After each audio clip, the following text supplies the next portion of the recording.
Bonjour les amis, ambiance de folie ici sur le marché de Noël de Ribeauvillé. Il faut dire que le climat est de la partie, c'est très hivernal aujourd'hui, un petit peu voilé, mais dans les cœurs, toute la chaleur. Côté cuisine, on va avoir Michaela Peters, une chef qui vient nous faire une recette très alsacienne de côtelettes de sanglier avec du chou rouge compoté et des knefla. Des knefla, c'est en fait une pâte maison très moelleuse, vous verrez, c'est absolument délicieux. Nos chroniqueuses sont déjà sur le terrain, Elena et Nathalie. Elena est dans les rues de Rijswijk, elle nous fait découvrir ses meilleurs plans si vous voulez passer un bon séjour à Rijswijk. Bonjour Elena. Bonjour Vincent, bonjour à tous. Alors mes bonnes adresses, elles se trouvent ici, à Rijswijk, tout près de Ribeauvillé, une petite perle posée entre la forêt et le vignoble alsacien, un village au charme fou que l'on va découvrir ensemble. Merci Elena. Tout de suite, de son côté, Nathalie Schrein-Gierman, notre ambassadrice du Made in France, est allée voir à Kaysersberg un artisan qui est chargé d'embellir nos sapins de Noël. Bonjour Nathalie. Bonjour Vincent, bonjour à tous. Je peux vous dire que ici, dans cette verrerie incontournable à Kaysersberg, KB pour les intimes, la magie de Noël, elle opère tout de suite. Regardez autour de moi, il n'y a que des œuvres d'art. Et même la traditionnelle boule de Noël en verre est une œuvre d'art. Et bien tout à l'heure, vous saurez tout sur sa fabrication. Et puis dans notre émission aujourd'hui, on a la chance d'accueillir Delphine Vespizer, Delphine qui a été Miss France, mais d'abord Miss Alsace, et qui est ambassadrice de cette région qu'elle a réellement dans le cœur. Une autre qui est habitée par l'Alsace, c'est notre camarade Stéphanie Malorand de France 3 Alsace. Elle aussi, on peut dire qu'elle a son Alsace dans le cœur.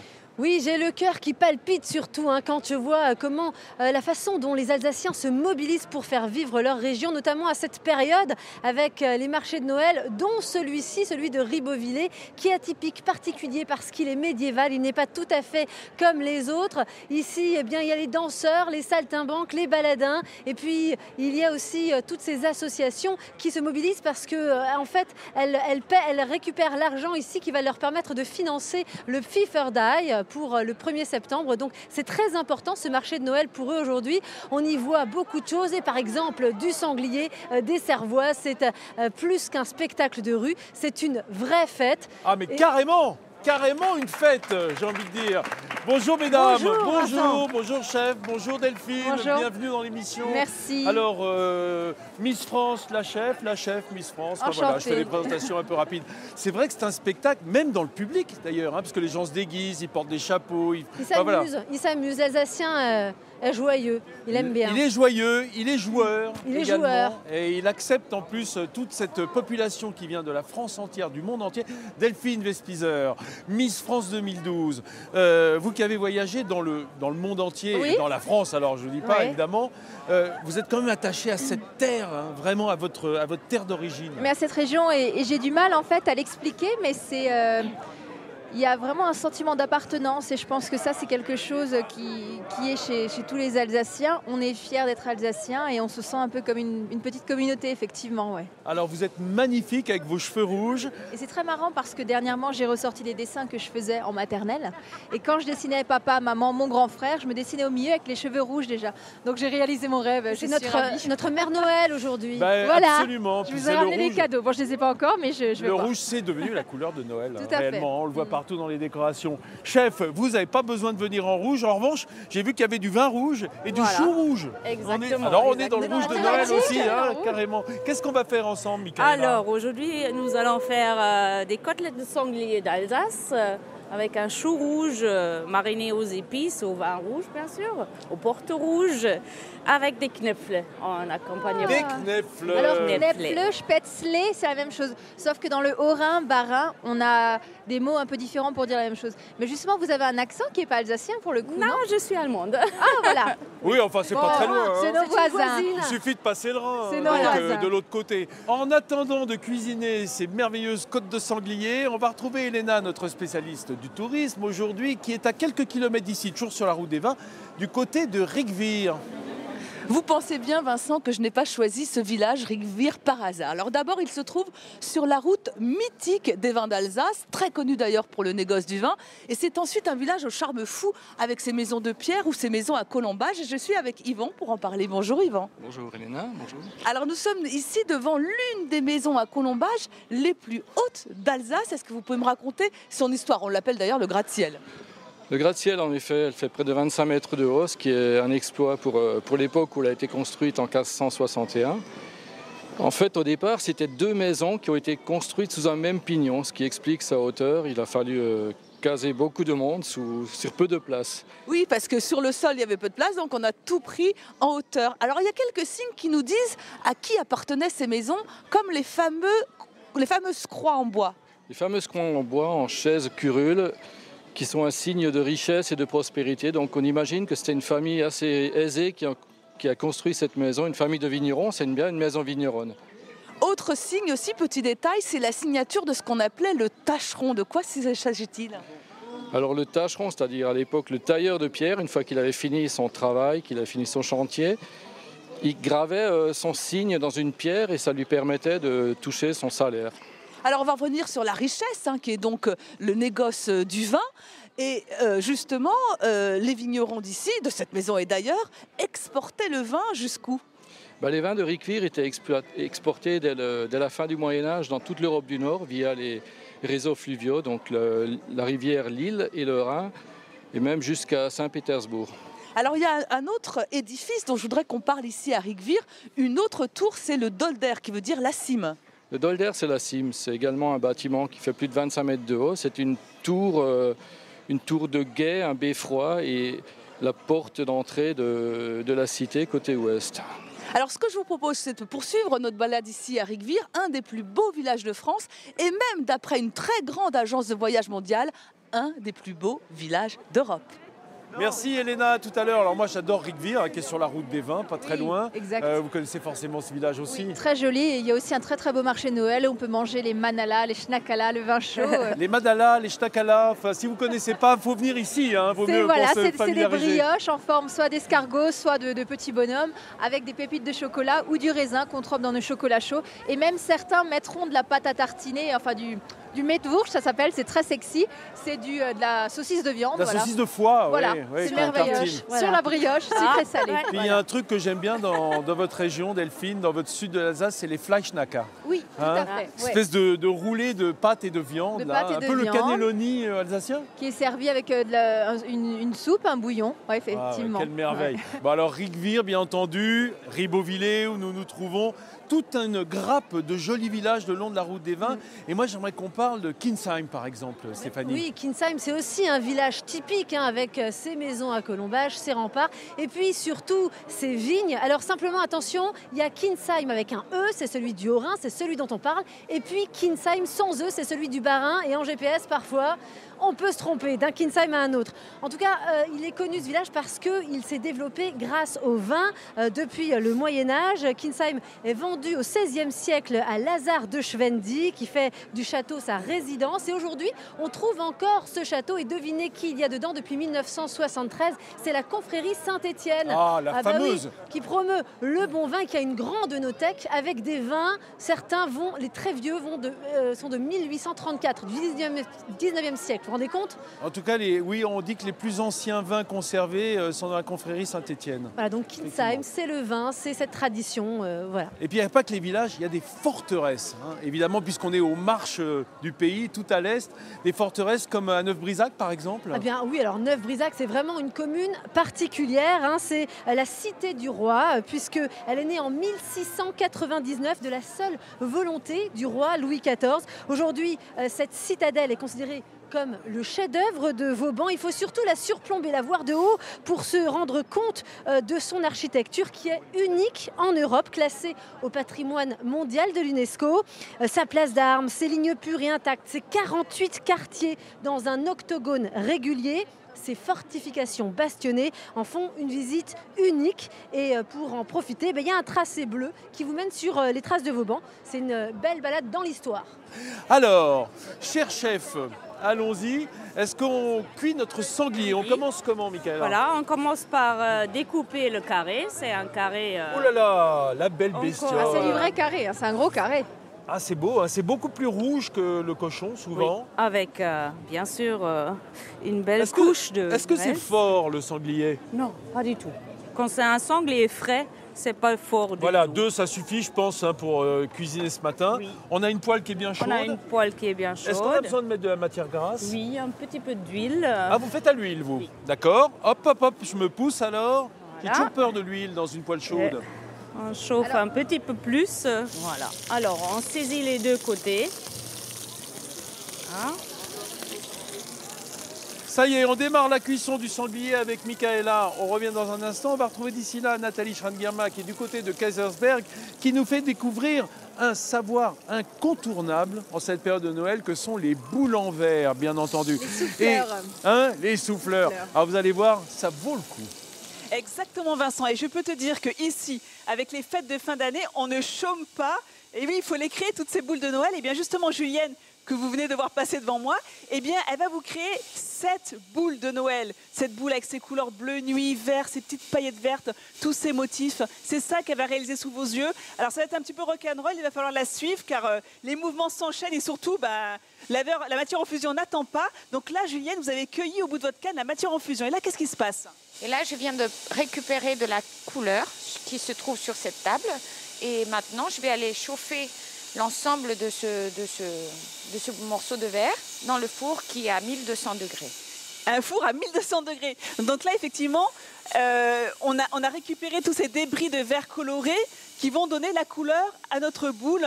Une fois terminé, on réchauffe le tout, hein, c'est ça, pour que le tout ne fasse qu'un? Voilà, pour que la couleur et le verre en fusion s'incorporent bien dans la masse. Une fois qu'on a obtenu un mélange parfait, attention, on continue le balai. Là, qu'est-ce qu'on fait?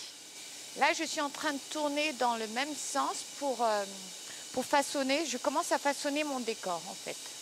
Elle façonne son berlingot. Et une fois que le berlingot est terminé, eh bien, on va mettre cette matière en fusion dans un moule pour lui donner justement les motifs souhaités. Le tout est retravaillé à la main avant de enfin pouvoir passer au soufflage à la bouche. C'est vraiment le moment le plus magique où la boule prend forme. Et une fois qu'on a obtenu notre boule, on va la mettre dans un four à 520 degrés pour refroidir. Vous allez me dire, 520 degrés, ça reste chaud.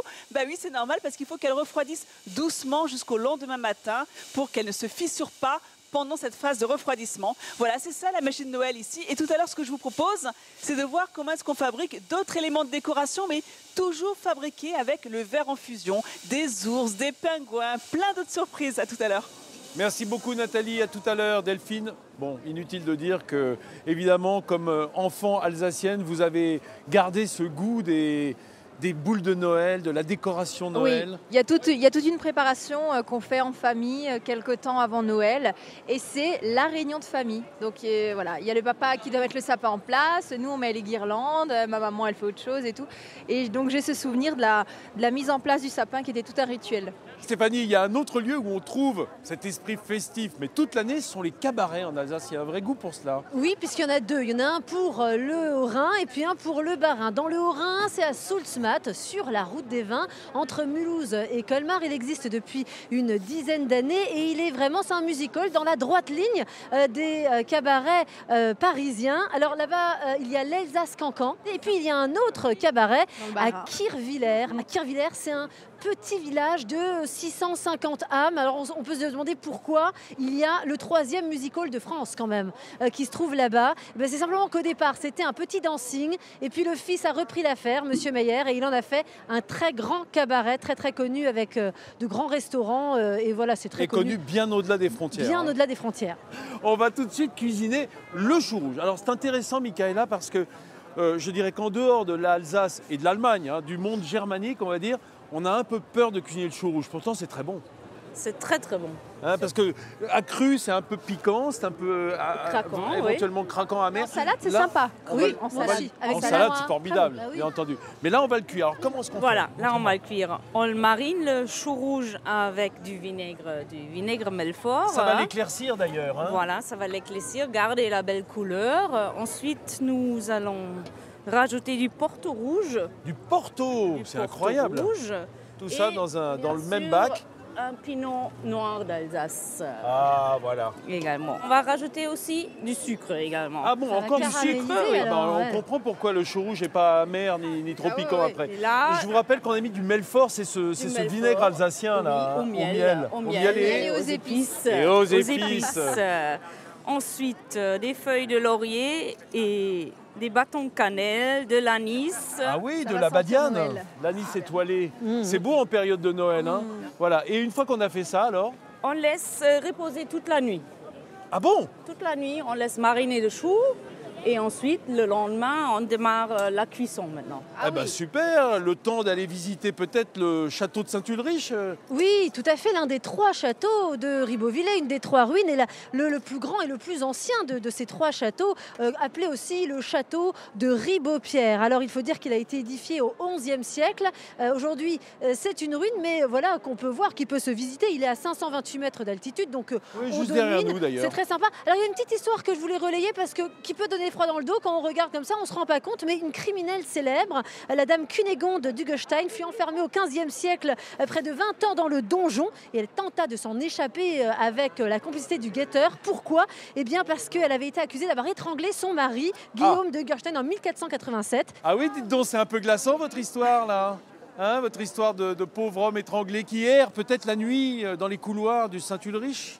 Peut-être. hein. Ouais, comme Elena est en train de errer dans les rues de Rigvière. Alors, pas du tout à la même ambiance, vous nous demandez souvent nos meilleures adresses puisqu'on tourne partout en France. Bah, regardez plutôt Elena à Rigvière, elle va nous donner ses meilleures adresses pour ces journées. Il s'agit en fait, Vincent, de mon adresse coup de cœur ici à Rigvière, une maison 18e transformée en maison d'hôte. Alors, on commence par ce mur. Ça n'est pas qu'un simple mur de pierre, non, non. Ce mur, c'est le mur des remparts. Cette maison 18e, elle est adossée à ce mur et celui qui l'a restauré, eh bien, c'est Jean-Luc. Bonjour Jean-Luc. Bonjour. Alors nous sommes dans une ville, un village médiéval et vous ici, dès qu'on rentre chez vous, on est transporté dans les années 50. Voilà, on raconte une histoire, un lieu, une histoire. Et effectivement, c'est les années 50 jusqu'au bout du bout. Alors vous avez tout restauré, tout chiné, refait faire par des menuisiers, des ferronniers, tout le mobilier ici. Vous en êtes à votre 5e maison. Votre passion finalement, ce sont les vieilles pierres d'Alsace et même mieux, les vieilles pierres de Rigvière. Oui, je suis venu à Rigvière d'abord pour les vieilles pierres, absolument. Avant toute chose, c'est les vieilles pierres, c'est l'histoire, et toujours ce qui m'intéresse moi, c'est créer des lieux de vie à des époques précises et surtout pas refaire la même chose, toujours faire quelque chose de différent. Donc 5 maisons et 5 maisons différentes. Alors ce que j'aimerais savoir aussi, j'ai remarqué en Alsace, à Ribeauvillé, à Rigvière notamment, que les maisons, elles ont une emprise au sol qui est assez étroite et plus on s'élève dans les étages, plus ça s'élargit. Oui, on construisait autour de fortifications, donc les emplacements étaient relativement limités, donc il fallait construire petit, étroit, et au rez-de-chaussée. Et ensuite, dans les étages, on pouvait agrandir un peu les maisons, puisqu'il n'y avait pas d'emprise au sol. Alors cette maison, bien sûr, elle vous est ouverte, puisqu'il s'agit d'une maison d'hôte. Ce que ne dit pas Jean-Luc, c'est que non seulement il restaure les maisons, mais il vous restaure vous aussi à table, puisqu'il a une étoile au guide Michelin, ici, dans son restaurant à Rigvière. Je crois que je vais prendre Racine. Merci Elena pour tes bons plans. Alors je crois Stéphanie que toi tu as une bonne adresse aussi à nous proposer du côté de Murbach. Oui, à Murbach, une maison d'hôte tenue par Sylvie Bronner. Elle a acheté dans les années 80 une ancienne étable, autrefois rattachée à l'abbaye de Murbach, pour en faire une maison d'hôte assez incroyable. Alors elle a consacré 33 ans de sa vie, à raison de 6 mois par an, pour faire ce chantier. Et aidée par sa fille qui est décoratrice, elle a réalisé la maison de ses rêves avec des chambres à coucher dans le plus pur style alsacien, mais aussi des saunas, des jacuzzi. Et tenir cette maison d'hôte pour elle, c'était un art de vivre, un rêve, un partage. Des saunas, des jacuzzi à Murbach. Moi, ça me donne envie. Ça donne Est-ce que envie, tu n'aurais oui. pas une adresse ici, à Ribeauvillé, où on se trouve? Mais bien sûr, à Ribeauvillé. Ah ben, on a tout un magasin. On a tout, des maisons d'hôtes, il y en a quand même pour accueillir tous nos touristes qui veulent se sentir bien aussi pendant cette saison. Pierre-Étienne Reiter, lui c'est un passionné de patrimoine et il a racheté il y a 2 ans la grange du couvent de Ribeauvillé. Alors il ne vient pas de la construction, lui il travaille dans l'industrie, mais il a décidé de tout réhabiliter et surtout ce qu'il a fait de très bien, il a investi 100 000 €, il a fait des chambres, il y a mis vraiment tout son cœur, tout son courage et aussi il a acheté de la vaisselle locale, tout est local jusqu'à tout ce qu'il y a dans l'assiette, tout vient made in Alsace. Donc et ça c'est Locavor, important. Locavor. Locavor à fond. Alors, chère Michaela, alors, ce qui est intéressant, c'est que là, on a les knepfs là. Ah oui. Voilà. Ça, Qui c'est sont les faits. knepflés, C'est à peu près la même pâte que les spätzle. C'est la même pâte, mais les knepflés, ils sont plus gros et plus, ils sont plus dodus. Et les spätzle, c'est un peu plus long. C'est ça? knepflés, traduit en alsacien, c'est bouton. Ah oui. Knepflé, c'est un bouton. Mais le Alors ça knepflé- doit avoir les petits formes C'est de un peu boutons. plus gros, voilà. Alors, Voilà. comment Mais la pâte, c'est souvent C'est la la même. même. Oui, Souvent tout à la fait. même. Michaela, on voit que les choux Oui. rouges, ils ont Et compoté. là, Hein. le chou Ah, Après ouais. les avoir laissés mariner, Et ça on les sent fait bon. compoter. Ça sent les oui, ça sent épices. très bon. Exact. Ça sent Ça sent les très bon. épices. Ouais. Alors les knepflés maintenant, on fait Bah, juste allons-y. poêler. Ils sont déjà cuits.